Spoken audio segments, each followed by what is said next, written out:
কোন আইনের অধীনে খ্রিস্টান মিশনারিদের ভারতে তাদের ধর্ম প্রচারের অনুমতি দেওয়া হয়েছিল? অ্যান্সার অপশন বি, 1813 সালের সনদ আইন। নেক্সট, হেভিয়াস কর্পাস সম্পর্কে নিম্নলিখিত বিবৃতিগুলির মধ্যে কোনটি ভুল?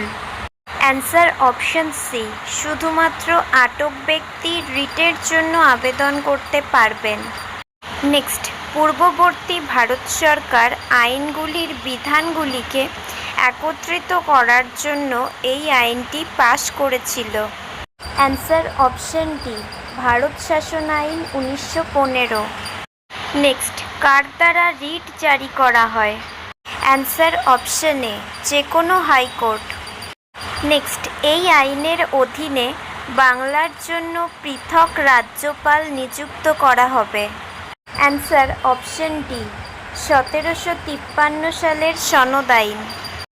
নেক্সট, কোন আইন অনুসারে পরিষদগুলোর বাজেট নিয়ে আলোচনা করার এবং নির্বাহী বিভাগের কাছে প্রশ্ন উত্থাপন করার ক্ষমতা ছিল?